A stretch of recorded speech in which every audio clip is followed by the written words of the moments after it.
The Harlem Renaissance has probably no greater exemplar than Langston Hughes.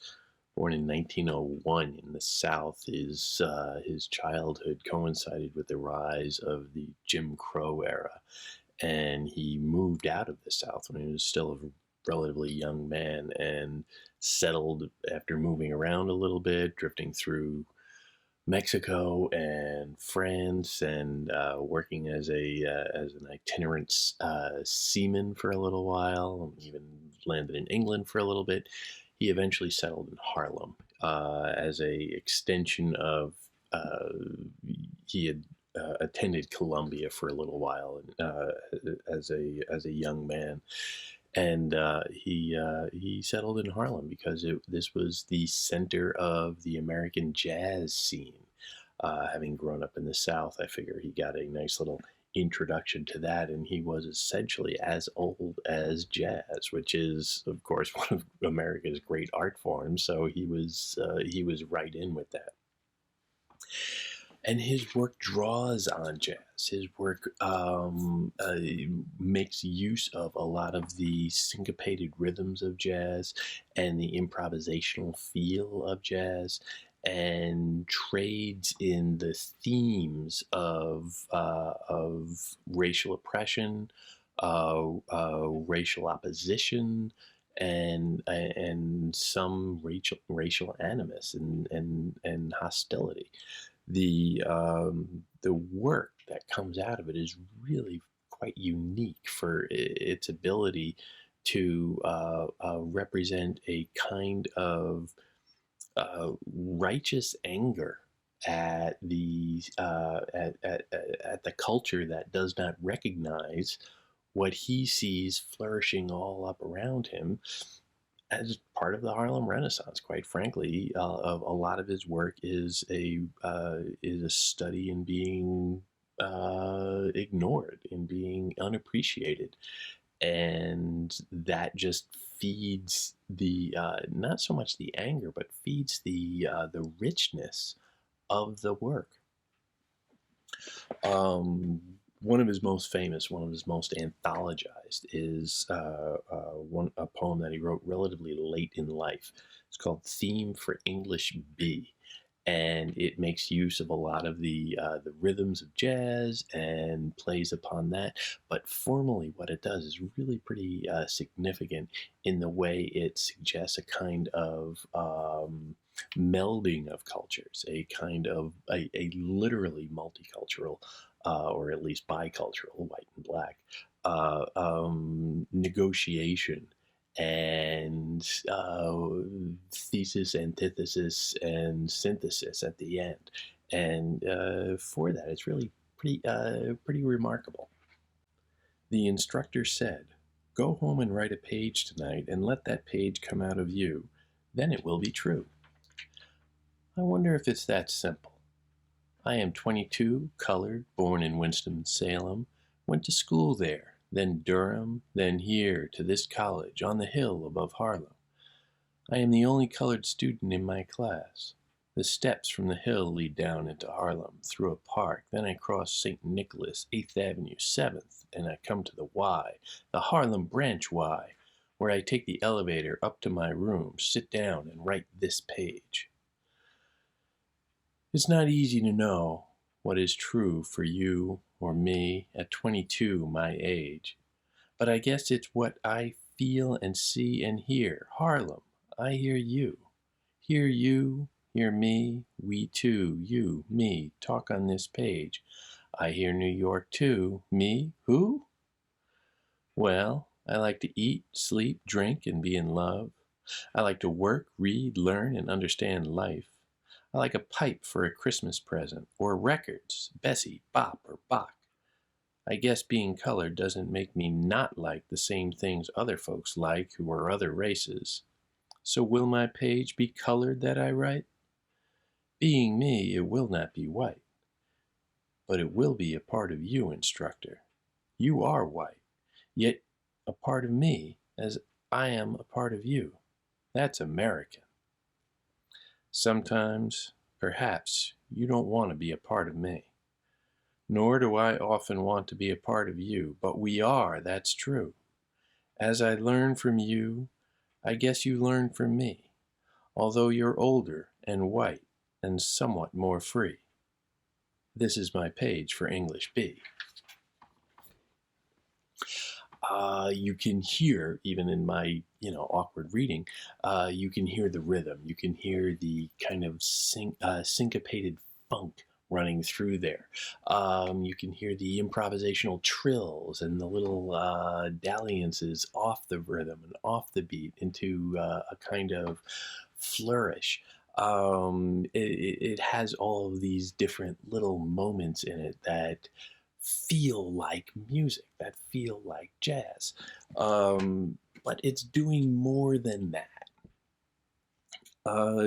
Significantly, it starts off with that little bit up at the top, the instructor set. Now we know that, okay, the instructor, chances are probably in this context a white man. So that automatically says that, okay, this is a little different. This is coming from someone else. And then this is highlighted even more in the italics, or however the editors care to characterize it. But the italics make it a little bit different again. So it's set off in space, usually in layout, a little bit different. It has a different font, and the sound is noticeably different. Go home and write a page tonight, and let that page come out of you, then it will be true. AABB rhyme scheme, very simple little pulsing, bouncy, happy beat. It sounds trite. It sounds childish. It sounds, ooh, let that page come out of you, then it will be true. What does that mean? That's stupid.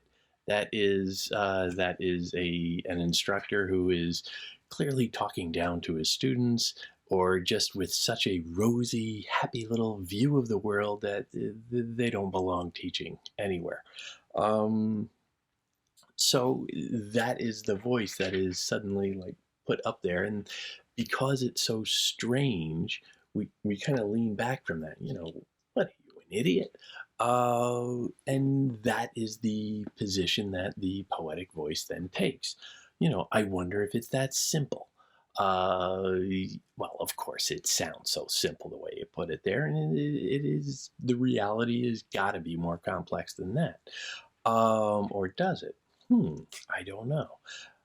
But he gives a nice little portrait of his life. He takes us on a little tour of his life through Harlem, and he name checks all of these sites.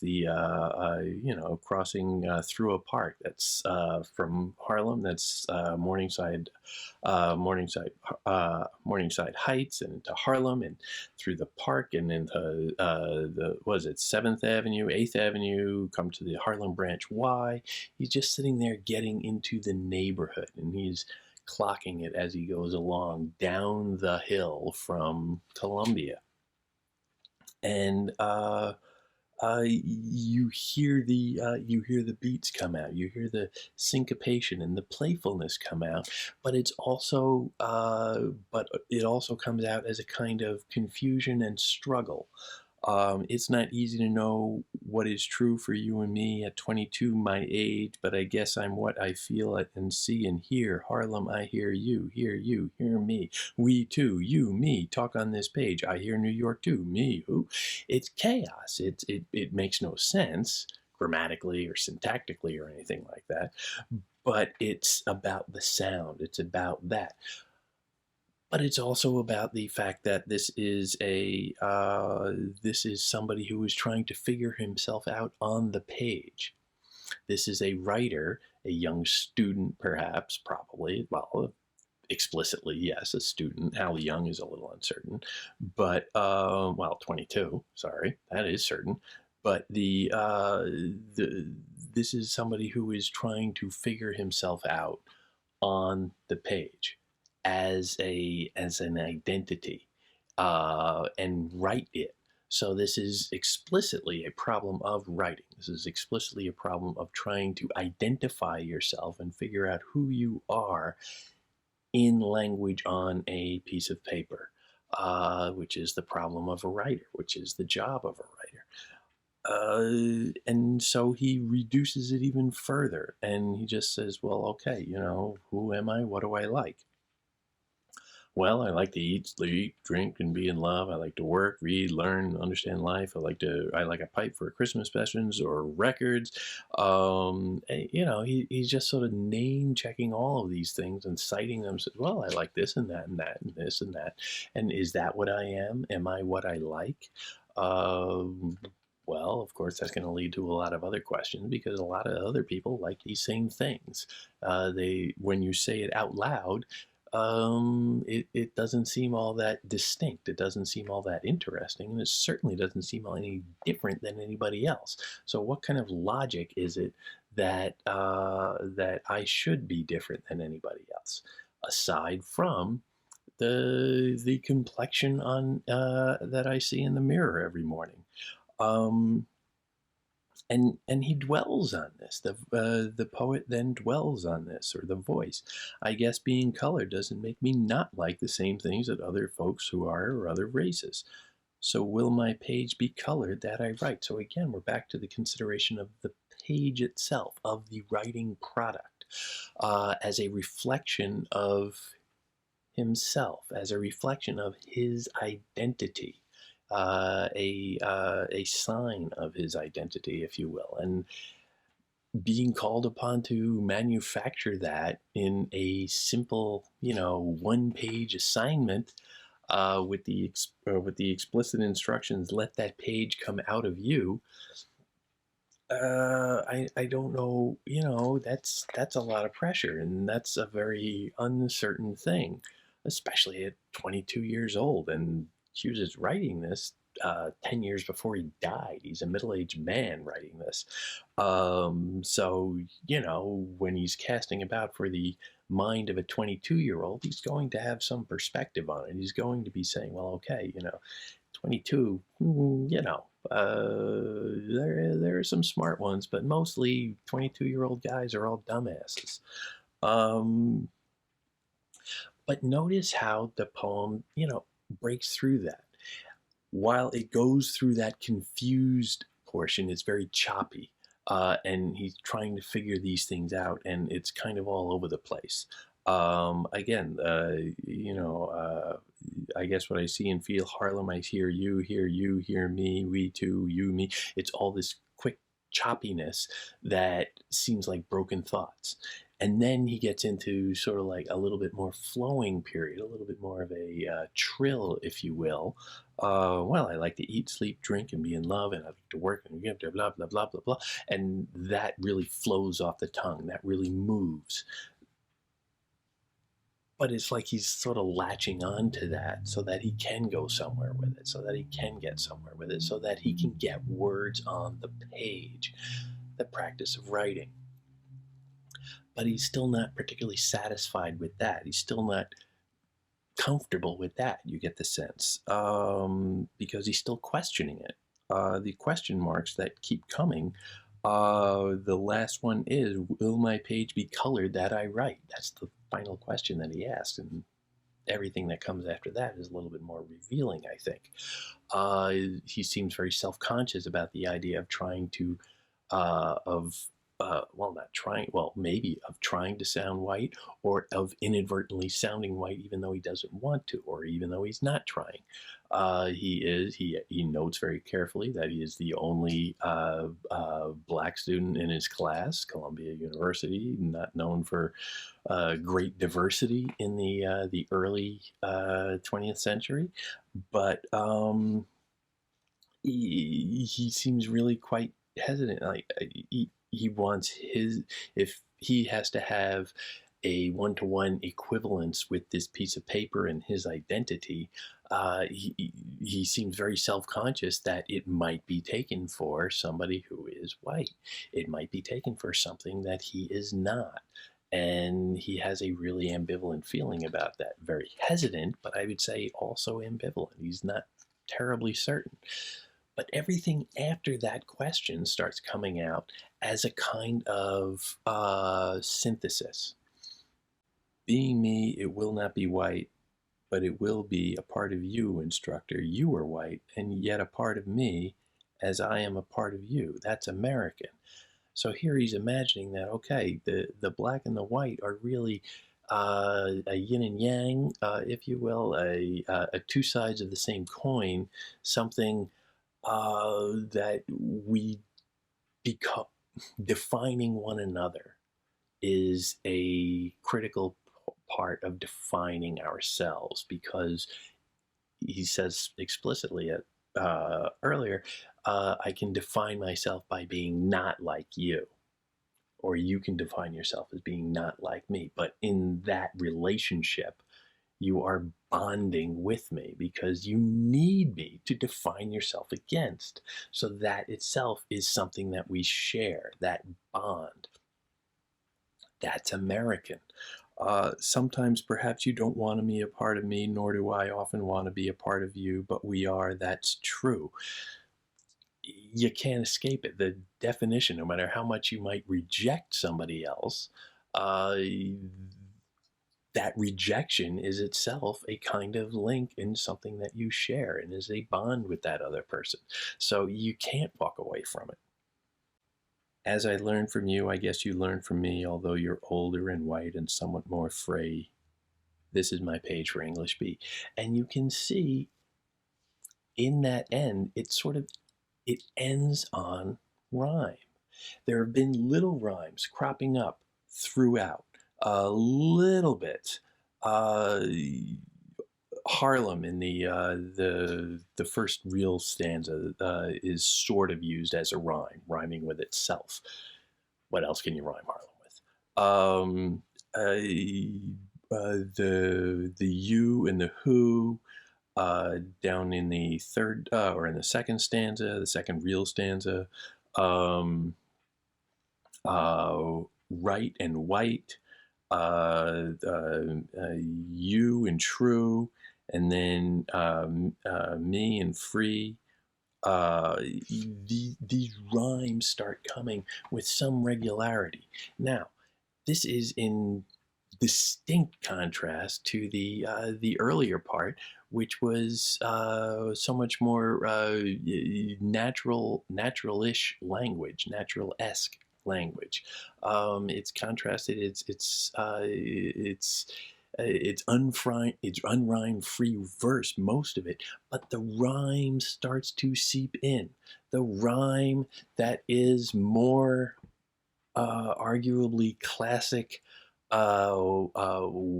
white uh, white poetry, let's say, that is less freeform jazz. The rhyme comes in very slowly, almost sheepishly towards the end, popping in little bit here, little bit there, and then by the end, in that final thing where he's talking about the coming together and how we are intertwined whether we like it or not, the rhyme is there. Nor do I often want to be a part of you, but we are. That's true. As I learned from you, I guess you learned from me, although you're older and white and somewhat more free. This is my page for English B. That rhyme scheme is suddenly there, and it almost sounds just as trite as that initial little assignment. Go home and write a page tonight and let that page come out of you, and then it will be true. Write tonight, you, true. Those are the same kinds of rhymes that are coming at the bottom of the poem. So inadvertently, or maybe somewhat intentionally, by plumbing whom he is and plumbing the idea of this relationship that he shares with this other, with this instructor, with this world of Columbia University and white culture broadly. By puzzling out his relationship to it, he's becoming more like that. Not surrendering his own identity, I would say, but by incorporating the DNA of the white culture within himself to become something more. He's not one or the other. He is now something new. He is the synthesis after the thesis and antithesis. It's so much more uh, intimate an experience of irony than conventional uses. The, the irony of the poem is a direct result of the manipulation of the rhyme. The poem creates this by dramatizing the clash of these two distinct forces, the white culture and the black culture. And they both cultures, I would say, are ironizing one another, perhaps. Well, we don't really have much evidence about the white culture ironizing, but he is clearly the poetic voice in this. Langston Hughes is distancing and perspectivizing the white culture and the white Columbia University triteness, quite frankly. But after delving into his own sense of identity, after delving into the problem of writing itself, he comes out with a perspective that's not that different, or at least a voice that is inflected with the distinction of that other culture. It's still its own voice, it's still its own perspective. When he says at the end, "This is my page for English B," that comes as almost almost as a defiance.